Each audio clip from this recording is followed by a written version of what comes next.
Hi, this is Mark Lee Morrison from the podcast Low Profile. I live in Olympia, Washington with my wife and 2 daughters, and I support Vish Khanna's Creative Control on Patreon because I appreciate his journalistic integrity. Vish talks with a lot of artists I care about, and he never asks any boring questions.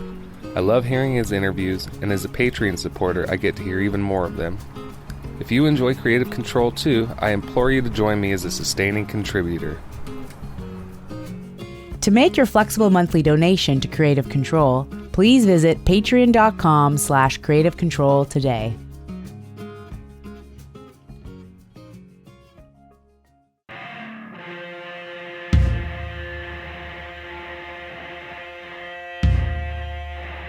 Ezra Furman is a dynamic American musician, author, and artist currently based in the state of Massachusetts. Originally from Chicago, Illinois, Furman has fronted bands like The Harpoons, The Visions, and The Boyfriends, earning critical acclaim for the raw and revealing nature of their truly infectious songs. Furman's latest albums include a stunning punk affair from 2019 called 12 Nudes, which was followed by the soundtrack for the Netflix series Sex Education, consisting of new and previously heard Furman songs compiled and released on April 24th, 2020. Now, both of these records arrived via the Bella Union label, and Ezra and I connected recently for a chat about their social distancing cover song series on social media and David Berman's Silver Jews, how COVID-19 and pandemic precautions have impacted their musical career, keeping one's private life private as a public person, their 2 new albums, future plans, and much more. A part of the Entertainment One network with the support of listeners like you who subscribe to this podcast and spread the word about it and make flexible monthly donations at patreon.com/Creative Control, and Massey Hall's concert film series live at masseyhall.com, where you can stream dozens of 30-minute films for free, including performances by past guests of this show, like, for example, the wonderful Owen Pallett. Plus in-kind support from Pizza Trokadero, The Bookshelf and Planet Bean Coffee in Guelph, and Grandad's Donuts in Hamilton. This is the 538th episode of Creative Control, featuring the outspoken and multi-talented artistic force, Ezra Furman, with your host, me, Vish Khanna.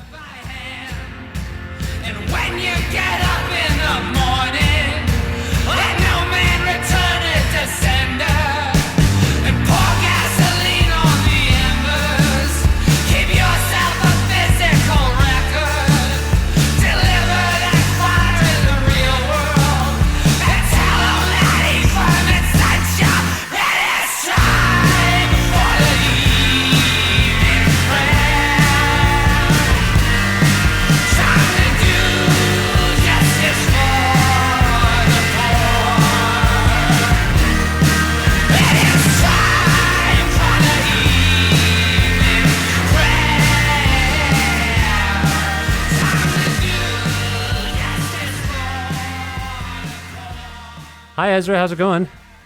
It's going well. It's nice to have you on the show, if I might say.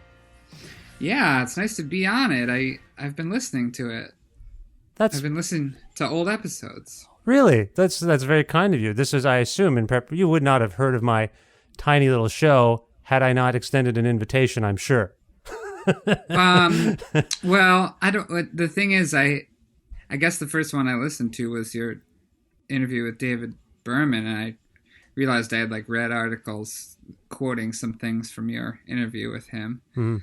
I thought that was a great interview. Oh, thanks so much. Yeah, that one meant the world to me. And I was just saying to my wife last night that I say it every few months. I think David gave me a little gift with that. It was a little present for me that I don't fully understand on some level.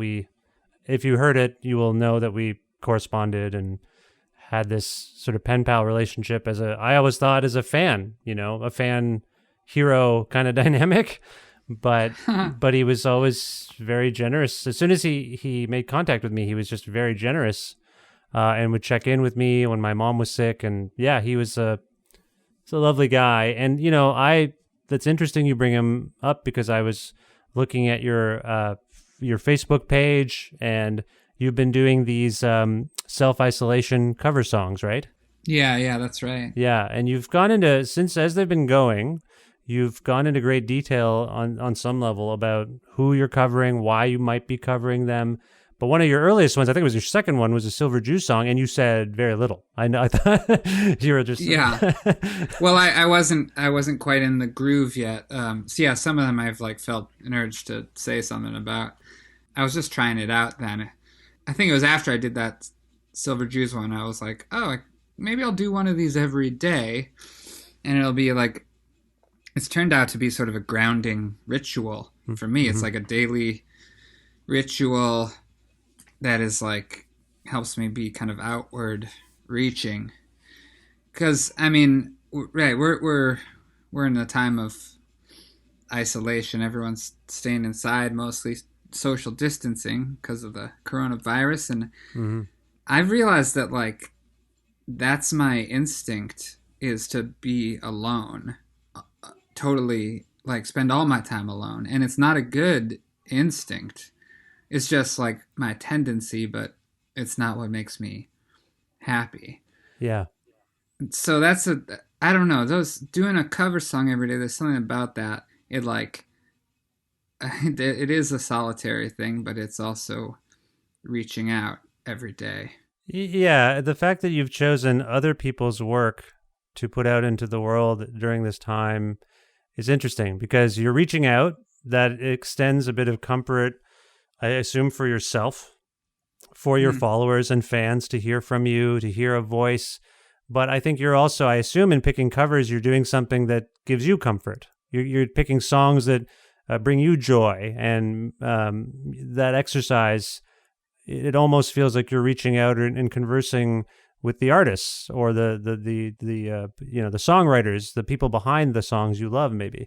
Yeah, well, there's, I mean, almost all these songs are songs that I'm not like learning them to I already like know them. I mean, I got to brush up a little on some of them, but there's this world of songs. I mean, to tell you the truth, I like, for a little while, I wasn't really learning as many other people's songs, which I used to do all the time. And I realized how important it is to do if you're going to write your own. I think it really helps to be like constantly learning the chords and the words to other people's songs to make up your own songs. So I had wanted to do a lot more of that anyway. And then then to make this like gallery of covers, it like, I think it's a cool thing to see like the songs that an artist, a songwriter, carries around in their own head as like, this is their collection of like what they think is great, you know? Absolutely, yeah. And I mean, I was also saying to my wife, like, Ezra did a Magnetic Field song. He did a Neil Young, Ezra did a Neil Young song, and my kids and I just did a version of "Don't Cry No Tears" for some Friends of Canadian Broadcasting thing. So we made a little YouTube video, and the thing has kind of blown up. And your motion pictures, by the way, unbelievable. Like I love that song, and you did such an amazing version of it. I encourage it. This is all on your Facebook page primarily, right? Yeah, and Instagram. It's sort of co-posting to both. Yeah, it's wonderful. I'm glad you're doing that. And I should say, as I normally ask near the top of an interview when I'm speaking with someone, first of all, where in the world are you? Oh, I'm in my house in Somerville, Massachusetts. That's the Boston area. Okay, and how long have you been there? Well, I moved here in August from Berkeley, California, across the whole U.S. Wow, and what prompted? That's quite a cultural and climate shift, I would guess. What prompted the move? Well, I followed someone I love who got a job here, and I'll tell you, I at some point kind of stopped telling specific details of like my personal life that much to like interviewers and stuff. And it's like, it's a little bit, it's a deep, at some point I just got a really strong instinct to like, don't tell anybody anything. I guess Okay. No, you know what? I shouldn't have laughed. I think your story, obviously there's probably solid and sound reasoning for that. And I'm sorry to interrupt. I'm sure you're going to get into why. The thing is, it was instinct, and I couldn't totally tell. I couldn't totally tell why, but I think maybe I just started getting burned more and more by vicious online commenters, and I'm like I'm a gender non-conforming person in public, and like you get a lot of, you just got, if you like, I can't, you read YouTube comments like poking a wound, and it's just like people get really ugly on some of these formats, and I was like, you know what, like if everybody gets to see it, I don't know, I don't want to tell the details of my life for like somebody to have some stupid crap to say about. And actually, you know what, I think I was also reading an article about Joan arbitrating. It was Joan arbitrating, and the article, this was a few years ago, and that I was reading it, and the article said she has revealed very little of her personal life to the press at all. So very little is known about her personal life. And I got like a rush of like envy. I was like, oh, that's the way to do it. So then I decided, if I felt that there's something there. So is the dilemma for you at this point somewhat rooted in the fact that you in the past have been pretty outspoken about your history and your personal life on some level? And I'm going to be careful here. I want to respect what you're saying, but just to contextualize what I think I know about you based on past expressions or biography or what have you, I believe you most identify with the transgender community, correct? Yeah. Right. And in terms of gender pronouns, they, he, she, use them all. Is that correct? I use them all. I push she and her forward sort of first, because those are the ones that people, I don't know, people will not use if I don't push it forward a little bit.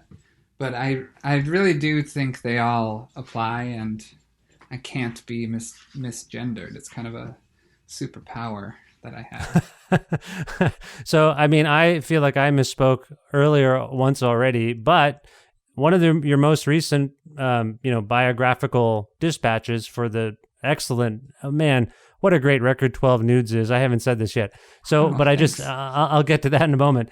This is the first line from the bio for this album. This is our punk record, says Ezra Furman, introducing his new album, 12 Nudes.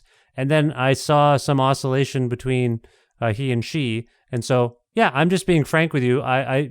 Because you have said, I think publicly, I use them all. That leads to people alternating a little bit. I don't think they mean it in a mean-spirited way. It's just it's literally, they're all correct. There's no okay. You didn't misspeak. Nobody can misspeak pronoun-wise about me. Right. Okay. That's fair. So the dilemma, let me get back to the dilemma. I just wanted to contextualize for people who may not be familiar with you or me, where we're coming from. Yeah. So the dilemma then is the dilemma for you, I have been outspoken. I have talked about my personal life in my work, in interviews. Now you want to try to put a bit of a stop on that. Is that what you're saying to some extent? I guess so. I guess, I mean, yeah, I was really just telling everybody kind of everything like 5 years ago or something. And I was getting sort of my first more serious press attention back then. And you just have to. I mean, you watch everybody kind of get it, either like get it wrong about you, or describe you like people just would make up a biography for me that wasn't correct because it kind of was a story, and that's what they thought they heard. They thought I heard I was raised in like a repressive Orthodox Jewish, like homophobic home or something, which is so far from the truth. And I like broke free, and then they just like stuff like that. Where would they have gotten that from? Well, because I told them I'm observant, tending to Orthodox Jewish, and then they just were like, "Oh, it must be this tale of redemption from repression," which is not quite right. So I guess I just stopped. But like I'm happy to talk about that stuff. I guess it's like the people I'm closest to, or like who I'm dating or whatever, that kind of stuff. I'm like, that one stays private. Oh, sure. No, I mean, I've long established this question. Okay, so here's a weird thing.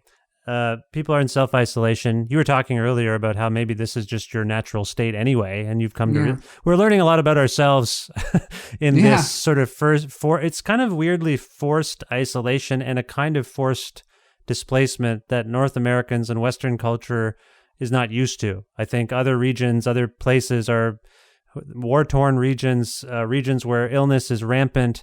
We're getting a taste of that for the first time. And so we're learning a lot about ourselves from, I think, relatively comfortable positions with our Netflix and our streaming and our phones and our podcasts and what have you. So that's weird. And it's interesting because as a broadcaster journalist, for me, I'm seeing all these like mainstream people saying, I got to do my talk show from my house. And I got to do my radio broadcast from my house. And I'm like, well, that's what I've always done. I've lived in Canada. Yeah. I've lived in a small town in Canada. I lived in Guelph, Ontario for most of my life. And then just recently we moved to Edmonton, Alberta. So I'm where you just were, I believe, right? You were here. Yeah, that's right. Yeah. By the way, how was that? Oh, yeah, Edmonton. That was fun. Right? We played at that, we played downtown. It was kind of like this hall, this community hall. Masonic? It was like a Masonic temple or something? Or no, was it a Federation Hall? I can't remember. It was a Masonic temple or something? Yeah. One of those. I can't remember exactly. Sorry. I know, it was only a couple months ago. I should remember. Well, and I had just arrived. I just want to say, I had just arrived in town and was just getting settled. And unfortunately, I missed your show. And I apologize because in retrospect, what the hell? What are the odds that you would be in Edmonton? I really regret it now. I'm sorry. But my point is, we're some of us like yourself. This is sort of weirdly not that far off from what I would normally be like. Not leaving the house that much, talking to people remotely, learning about the world. And so when I have a guest on, I say, "Where in the world are you?"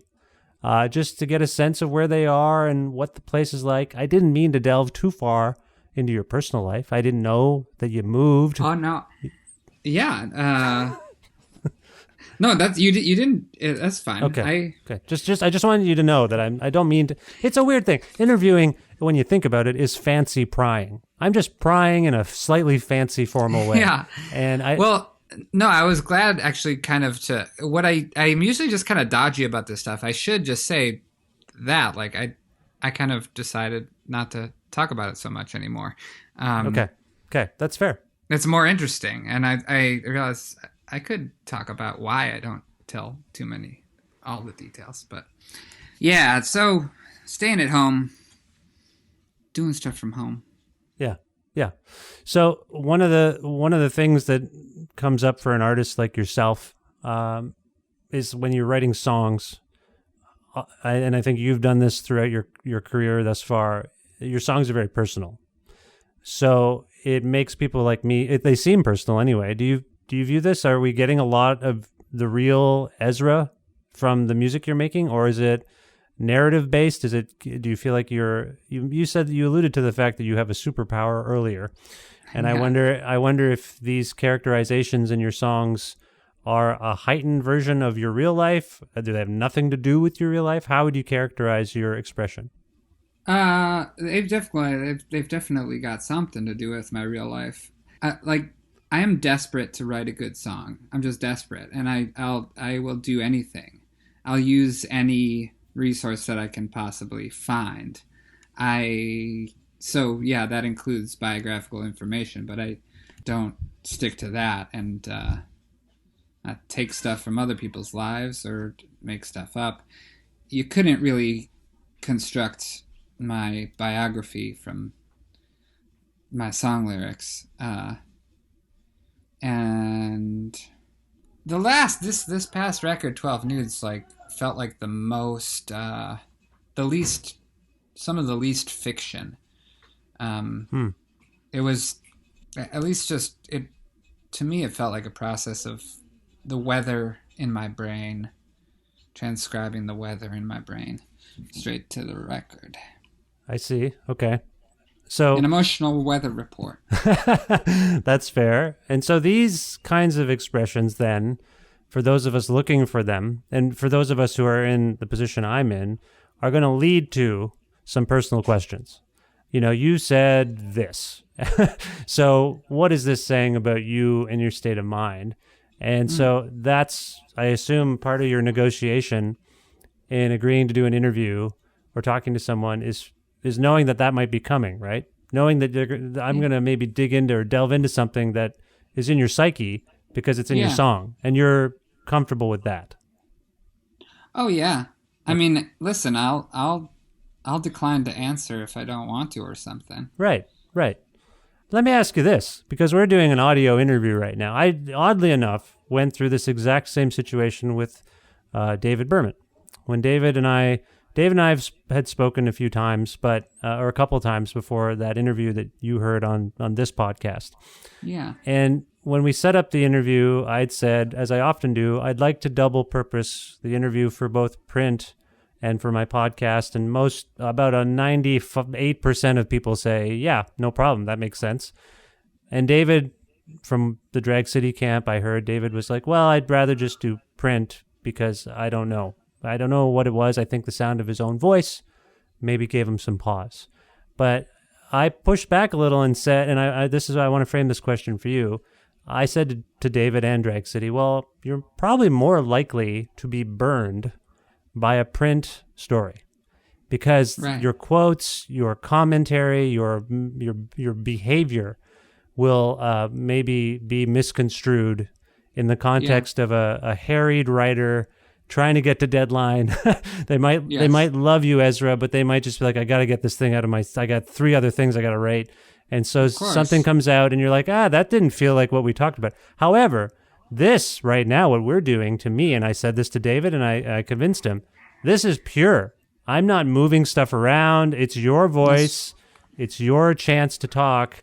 How could that be worse? I'm both. I'm a print and an audio journalist, or whatever, a broadcaster. So I know what they're kind of like. But can I put that to you? Have you been more burned by a print than like a radio or podcast interview like the one we're doing now? For sure, by print. It's always print. Okay. Yeah. So is this more comfortable on some level? So the other side of it is print can clean you up. Ezra, you say you say I'm not going to put that in there. I'm going to make you sound as eloquent as I can by typing up your words. But this is pure. This is you. This is you expressing yourself. Does this feel better on some level? Well, I'll only have myself to blame if I say something dumb, right? And that's better. I feel like it's better. I mean, in print, it's like people print stuff that I know I didn't say, and it bothers me actually way more than it should. Why should it matter?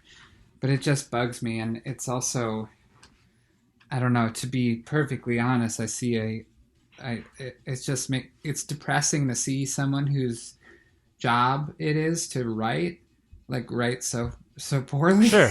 Yeah. Yeah. And yeah, especially when I know, I don't know, when I said something that like was supposed to have some sense to it, and then they just butchered it into a non-sentence. I don't know. Yeah. So, and you were saying earlier that you try to restrain yourself a little bit because of the comments you get. I think you were saying, right? Like people must respond to your social media posts by text. Like they text back. I mean, they don't text you, but you know what I mean. They write a little comment back. You don't get that with the audio. Very few people, I'm sure, are leaving you angry voicemails. Maybe they are. I don't know. But do you know what I mean? Like it's weird. Like I feel like this is weirdly, hopefully, kind of a safer zone to express yourself. I agree. And then I get, I very rarely do you get a lot of, angry rancor directed at you because of an audio interview you've done. It's weird. It's a weird thing. And anyway, I was just getting at that because I just want to make sure you're comfortable and all those things, obviously. Yeah, we may have made too much of my squeamishness. Yes, it's been a bit. Yes, I tell you, this whole ordeal has made me self-conscious about some of what I do. I mean, it's yeah, I can. It's imagine. interesting. Like all of my musician friends are in trouble. All of them. Like the livelihoods are at stake here. I mean, this is true of many aspects of our shared economy, but I relate to the cultural workers the most because that's who I tend to support and the ones I want to talk to. And so, I mean, I do this to contribute something, and to give people a space and a platform.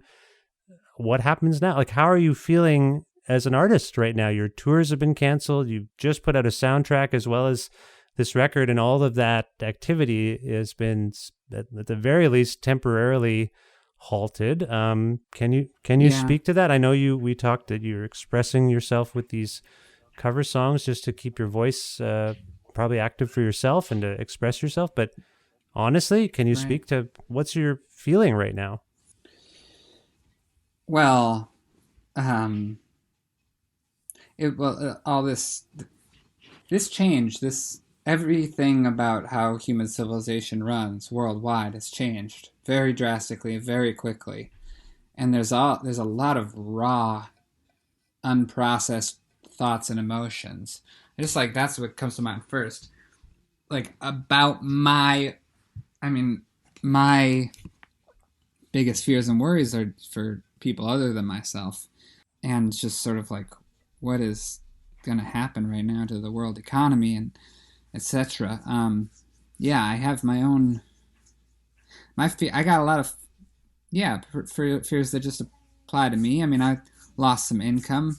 We were going to go on tour in Europe. It was sort of like we had shows planned in the spring and in the summer, and I'm not sure any of it's going to happen. Festivals are being canceled or postponed. We're like rescheduling things we were going to do in April and May for like later in the year, but I don't know. I think maybe like restaurants might open, but will crowded concert halls, like, will that feel like a safe thing to do even by November? I don't know. And so it's a big chunk out of my income and like all my bandmates' income, and I'm just concerned for us. I don't know exactly how it's going to work out. Apparently, we're hoping to be able to do everyone's hoping that this TV show, Sex Education, that we're doing the music for, we've done 2 seasons of it, and we're supposed to do the 3rd season. I don't know if it's going to be delayed or not. So far, it looks like they're not necessarily delayed shooting it. Really? But we might be delayed getting together to make music because we don't live in the same town. My band, I just moved away. One bandmate lives in Chicago and two in California. So it's like what the era we're in now is like. Oh, we gotta make plans to get together and a cross country trip to do some recording. Like it's probably inadvisable right now. There's a sense that your dynamic is that of a solo artist that puts bands together. Do you think of yourself as more of a, but I mean, of late, and I mean, you've always had bands, they've had different names, but of late, do you feel more like a band person than I mean, obviously, sorry, we're talking about these social isolation covers, and we're talking about being kind of alone with ourselves a lot. So maybe the answer to this is obvious. Prior to the pandemic, let's go that route. Right. Were you feeling more like I'm a band person more than I am a solo entity that does everything myself? Well, to be honest, like, I started a music career with my college band called Ezra Furman and the Harpoons. Mm-hmm.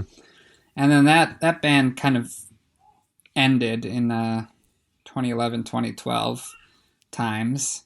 And I thought what I was doing then is like, I'll be like, like whatever Paul Simon does. He puts a band together to make a record. Mm-hmm. And that's what I thought I was going to be doing. But then basically the first band I made this record with random people. And the first band I put together to actually go on tour when that record came out, that record is called The Year of No Returning. Mm-hmm. That band just turned out to be like a powerhouse. We turned into this thing that opened possibilities for me. I don't know, just like we had an amazing dynamic, and I could see it was like going somewhere as a band that was going to be more interesting than like putting bands together catch as catch can. And then that band has been the same. That's been my band since 2012. I mean, I've renamed it, questionable choices, I guess, to rename my band. It's always my name on the front of the record and as the artist name, and then on the back it's been the Boyfriends and the Visions, and now we just kind of have no name because I kind of got tired of curating what kind of impression we make. It's really a fuck it era for me. It's just like, let's just be a band. Like I'm done marketing myself. So there's no, if you were to look back on it, there's not, I mean, if you were to look back on it, you might see some method to the madness of whatever the new band name was, but you're also saying there's a little nihilism there as well. A little now? Or, well, you're saying that there was kind of this, fuck it, who cares? Like, that's all I mean. I wouldn't call it nihilism. Nihilism is it's an ideological trigger word for me. I'm like, I am not a nihilist, and I'm not down with nihilism, and I don't think nihilism being cool is a thing. I can barely stand it when I see it in people. But sorry, it's maybe the word just got me off course. But it is like a fuck it. Like, I'm not trying to market this. I'm not trying to, like, the less efforts at marketing I do, the better. I mean, I'm not an easy artist really to market. I'm promotionally unstable.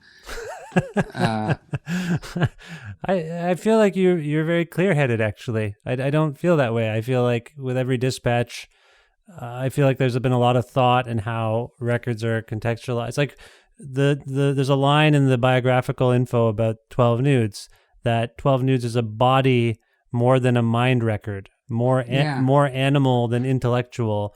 Looking back on this statement, what does that mean to you about this record exactly?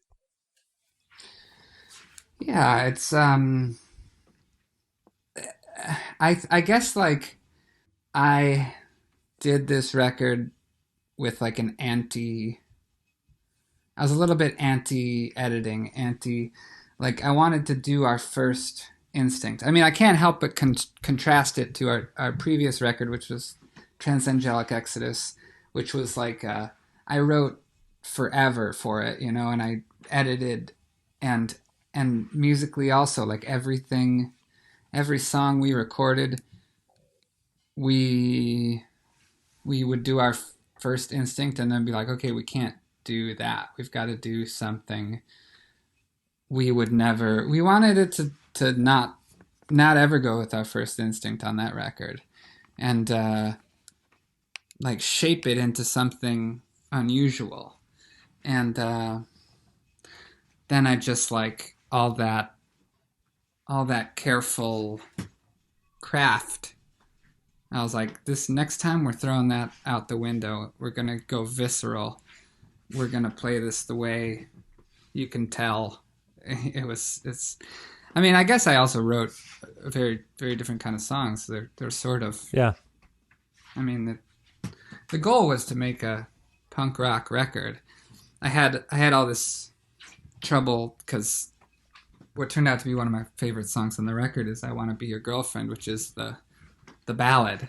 And I was like, no, that was the whole thing. We're gonna do all fast, loud, kind of dumb. But it is interesting to me that "I Want to Be Your Girlfriend." It reminds me, of course, of the Ramones song "I Want to Be Your Boyfriend," Sure, and I assume it's an allusion to that on some level. oh yeah. But it's, as you say, it's not necessarily the most. There are more Ramonesy songs on 12 Nudes than this one. That's right. Yeah, it's a gentle song in the middle of all the, I don't know, the visceral, physical, fast, screamy stuff. Was there the deliberation that you describe in making the previous record, Transangelic Exodus? Do you know where that came from? This idea of really meticulously thinking about how the record was going to be received, or rather made. Where did that motivation come from at the time? Do you remember? You know, I think every time I make a record, I feel proud of it, and then I'm like, okay, that was fine for that record, but the next time it's got to be way better. It's got to be like, I don't know, it's maybe just it's my way to just get sick of stuff, you know? As I said on a song from 5 years ago or something, I'm sick of this record already. Like, that was how the side 2 of one of our records opens. I'm sick of this record. And I just get like, I'm just like disgusted. To be honest, I'm like, after I make a record, there's a period of like, that's good. And it's not like I reject it and actually think it is of no value, but I'm just like, going forward, I'm not going to do anything like that bullshit record we just did.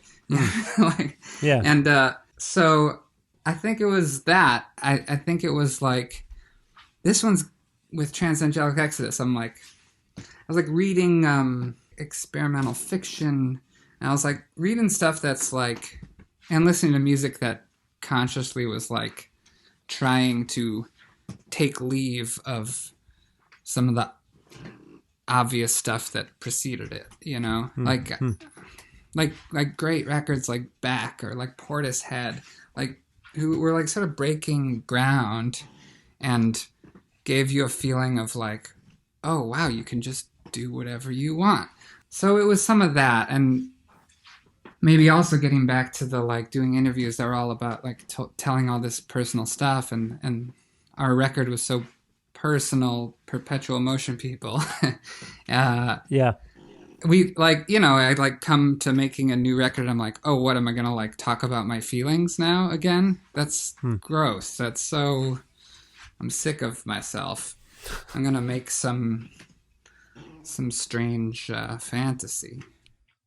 I mean, I think what you're saying isn't that far off from what almost every artist does. Their most recent thing is in some ways a reaction to the thing that preceded it, whether it's an album or a movie, a book. Like you've taken all of the experience that you kind of gained from that last process, and you're gonna apply it to your next one. So you're kind of all, I mean, in a weird way, 12 Nudes might be sort of reacting to your entire discography, not just the most immediate, most recent record. Is that possible?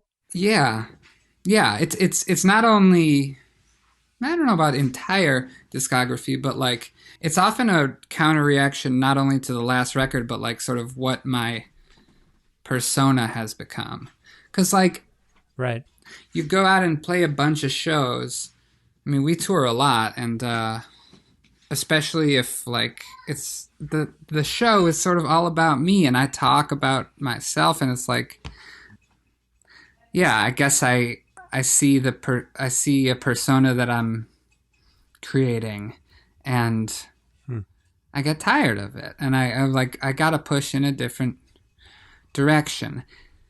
Part of that with 12 Nudes was like I felt like I was becoming this voice of hopefulness, and this like we're gonna pull through. I don't know, because I wrote most of that Transangelic Exodus record.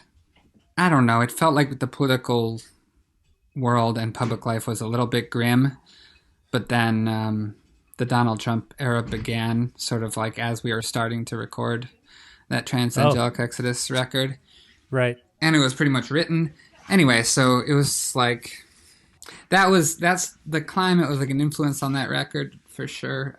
But then it just started to feel like I can't like go around telling everybody, hey, it's all going to be okay. Don't despair. We're going to get through this together. Because like that doesn't really feel that true. And like some of these situations, like some kind of louder, more desperate alarm seems to like need to be sounded. That's how it felt to me. Like I started feeling what felt like real panic, and like just like fury. I mean, there was some fury. I had fury in my music before, but it just felt like not enough. So that's why I end up writing a line like, I wasted my 20s in submission. Yeah. That's from Evening Prayer? Evening Prayer, yeah. Yeah. There's songs like that one, and even in America, like it does feel like you're taking, maybe Evening Prayer is not the best example of this, but there are, and maybe correct me if I'm wrong, what I was going to say is it does feel a lot like you're taking negative feelings and trying to silver lining them a little bit without being hokey about it. Like you're trying to take that negativity and harness it and then propel yourself to make something positive out of it. Is that, I mean, I feel like since 2016, that's what a lot of Americans that I speak to have been trying to do. Is that accurate on some level? Is that what you think is going on here and there? I mean, as an anti-nihilist, which I said, Sure. I think that the silver lining kind of always comes out of it, no matter how negative I try to be. But it doesn't feel like that's what I was trying to say out loud. Something's wrong. Something is wrong. And it's really wrong. And in a way, it's not going to be okay because it's already not okay. It's already too late for some of us. And how bad does this really feel? Let's feel how bad it really feels, and lean into the pain. And I guess the silver lining for me is like, you need to do that sometimes. You need to say, this hurts, this feels wrong, or else you cannot be cured of the ailment. It's sort of literal in that song, My Teeth Hurt, which was a real detail from my life. I just had a toothache for like a month or more. And I was like, I don't think I need to do anything about it. I don't have dental insurance. I can't really afford to do something about it. It's probably fine. It'll just go away. And it just was getting worse and worse. And it seems like a lot of what everybody's doing with just problems of human civilization. Yeah. I was kind of doing the same thing with fears about climate change, the just like the horror and the fury of like watching the rich kill the poor, and get away with it again and again. Yeah, and that one, that I actually made up that song. I mean, I've been listening to tons of punk rock, and I realized when I wrote that, I was sort of like, oh, I think I'm gonna do just like a actual punk rock record that sounds like a punk rock record. And then I started writing a bunch of songs like that. Well, as I said at some point, it's 12 News is remarkable, and I appreciate the fury of it and the thoughtfulness and catchy as hell. I mean, it reminds me of I think Jay Retard was an influence, and I hear that. I mentioned the Ramones. My daughter's named Ramona. I like the Ramones. I'll just say that. Yeah. And so, hell yeah. so Me I hear too. them in there. It's wonderful. We've talked about some of what you've been up to since the self-isolation has really come into effect in terms of you singing other people's songs and sharing them on social media and elsewhere. Have you started to write since this record came out, since your soundtrack to Sex Education has come out? I mean, I know some of those songs are older songs, right? Some of them are, yeah. Some of them are new. Yeah. So I guess my point here is, have you tried writing since self-isolation started? And even prior to that, I mean, I know records come out sometimes months or years after they've been done. So that means that the artist is already working on the next batch of material when they might be almost done it by the time we hear the thing that they were done a while ago. Where are you at in terms of another batch of songs, both in terms of since these two releases have come out and now that we're in this period of, well, what are we going to do but stay inside and contemplate what a world like this might be like? Have you been writing in these two realms or periods, I suppose? Yeah, well, I don't really stop or start with songwriting. I'm always working on it. It's actually been in the past month, I guess, even less. Like I'm starting to feel like I can see some songs coming into view. It's weird.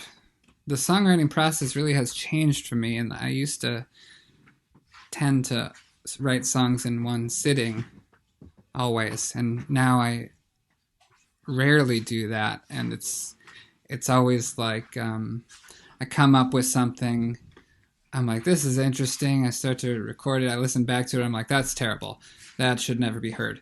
And then maybe like 3 weeks, a month, 6 months maybe go by, and I return to that recording, and I'm like, oh, there's actually something. It's like I have to forget that I was the person who did it, I have to like forget what I was hoping to do and failed to do, because you only ever fail. Like, it's just like, for me, writing is just this failure process. You just fail and fail and fail, and then it's so brutal. It's so brutal, and if you come back to something later, you can't remember what you were trying to succeed at, and then you can just hear it as like, oh, it's not an attempt at something, it's a little thing. It's a cool thing. Maybe it's a good thing. I don't know. That's kind of how it works for me. So right now I'm feeling like I'm finding a lot of these old failures and being like, hey, there's something interesting here. And then I'm trying to finish those, turn those into things. So I don't know. That's not really answered your question at all, but I'm just always in that process. No, I think it does answer it does speak to something. Okay, so what you're just saying, in combination with the fact that you've decided to kind of reflect upon songwriters and songs that mean a lot to you by others, sometimes you need this time. When we have time like this, when we go on vacation, when we take a little time off from our regular lives, we reflect. So it seems to me like you're reflecting. in this time thus far. You're thinking about that batch of stuff that you never finished, and you're thinking about the people that might have inspired you to get started. That seems to be your mode, is what you're saying. You're just reflecting a little bit. It is true. I mean, but yeah, it's also a bit fragmented. There's usually somebody in the next room now, you know. I think that's in this social distancing time where, like, I haven't heard other artists really say this, but I feel like it's got to be ubiquitously true that, like, you can't have the house to yourself as much. You can't, like, you'll be overheard if you're making your usual terrible sounds that will eventually become something, maybe, you know, like, maybe that's why I'm not starting new things so much right now, because I'm like, people can hear me when I'm just, like, playing bad chords and, you know, spouting gibberish. It's a very good point. That's a really good point. Yeah. I think that might stop some people up. Yeah. That's probably why I'm like, they can hear me in the next room, so I better, like, work on something that at least has a couple lines written already. Yeah. Well, I wanted to let people know, and I'm hoping you can let people know, where if people want to learn more about your recent work, the soundtrack for Sex Education, 12 Nudes, whatever else you're up to, where would you direct people to go on the internet? As we're speaking, currently still works. There's a lot of people using it, so I'm worried it's going to just stop one day and they won't be able to put it back up. But for now, yeah, where would you send people? I don't know. I mean, major. If you just want to, like, sample it for free, which you can do, there's all those streaming platforms, whichever one you tend to use. It's all, like, on YouTube. It's all on Spotify. I'm trying to get back in the habit of telling people to go to our website, you know, buy merchandise from us, which is perfectly possible from EzraFurman.com. Okay. You know, merchandise, music. If some people have, like, less disposable income right now, some people actually have more. You know, so it's like whatever you can do. But yeah, us musicians, you know, we're hurting a little bit. We could use the extra support. Okay. I know a lot of people, you know, haven't bought a record in 5 years, 10 years or something, you know, since it all became free. And I'm just saying, the less money you spend, less money we make at our jobs, basically. Yeah, absolutely. Yeah, I agree with you, and I support that. I hope people, and I'm also trying to buy music where I can. The other weird issue is that people aren't shipping. The postal service is also hampered by this, and oh yeah, I know. People aren't shipping things. Like, it's very complicated for people who like records and physical things. So, but still, EzraFurman.com. Ezra, is there? And you're on what, Facebook and Twitter and all those things, I assume. Yeah, and Instagram and Facebook and Twitter. Yeah. Okay. I'm not, like, I use them a little bit sparingly, but nowadays I'm putting up a video of myself playing someone else's song almost every day.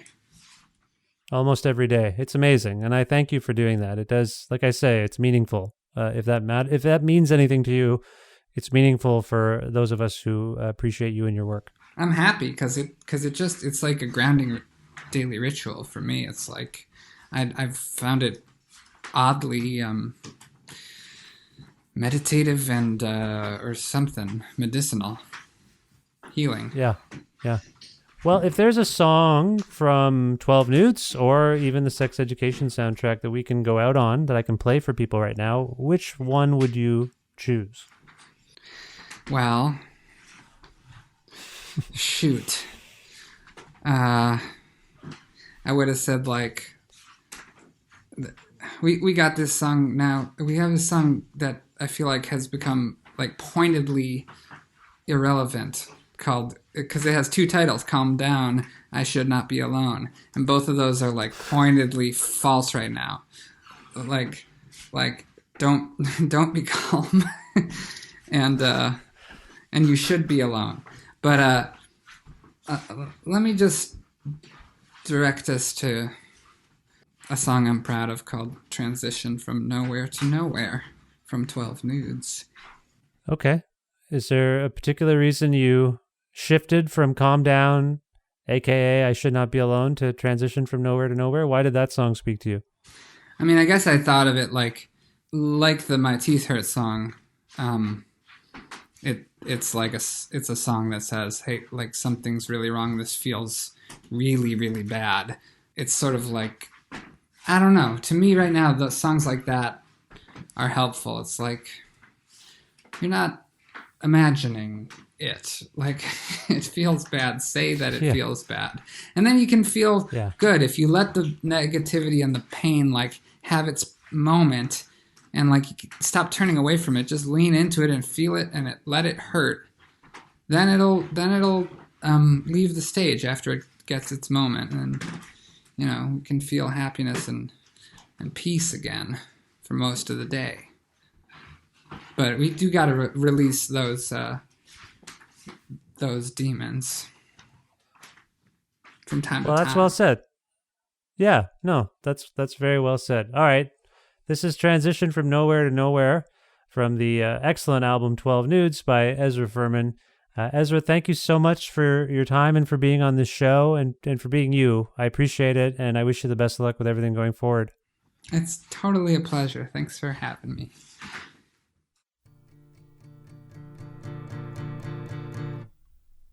Transition from nowhere to nowhere, here I come again.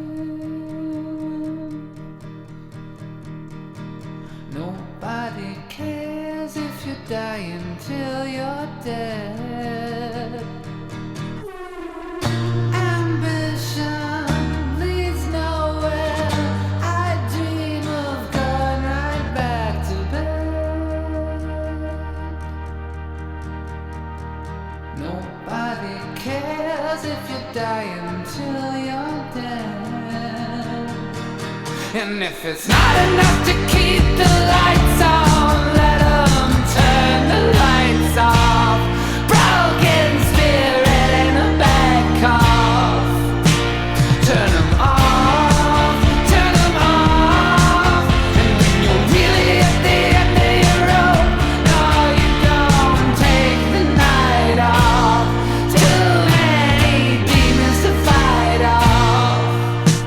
Cut me off, cut me off.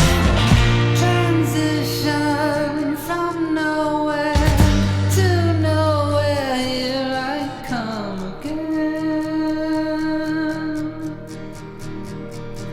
Nobody cares if you die until you're dead. Shapeshifter from nowhere, nowhere you heard of anyway.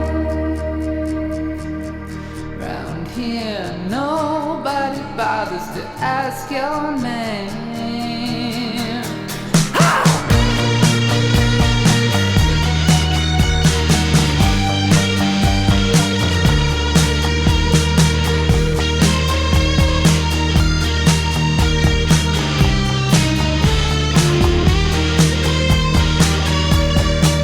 And if it's not enough to keep the lights on, let 'em turn the lights off. Broken spirit in a bad cough. Turn 'em off, turn 'em off. And when you're really at the end of your rope, no, you don't take the night off. Too many demons to fight off. Cut me off, cut me off. Remember, I tried to ask what it means to be a man. They threw me in the back of a truck and they tied my hands.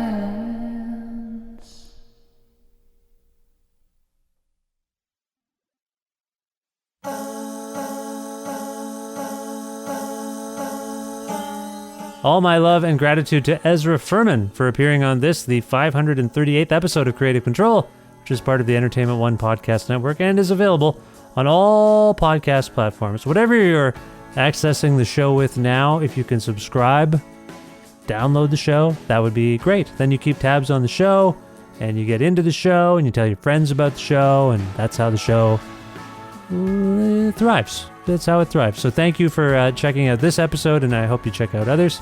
Actually, if you want to learn more about me and access, episodes of the show from the very beginning and sign up for my regularly scheduled newsletter, please visit my website, vishkhanna.com. Also, go to patreon.com/creative control, make a flexible monthly donation to keep this podcast going. Now, there's a $6 or more tier that gets you access to exclusive content. And often that is older interviews I've done prior to this show or what have you. Recently, an episode, I posted an episode in the exclusive series with the late Hal Wilner, music producer of Saturday Night Live, an interview I conducted with him in 2006. Before that, Sufjan Stevens, a long-form interview with Sufjan Stevens. So if you like, just exclusive content and you like this show and you want to see maybe where I came from, because some of it I'm just starting out and I don't really know what I'm doing, but I'm posting this stuff just for you. I like that. I think the people are interesting. Maybe I don't come off that great, whatever, it's fine.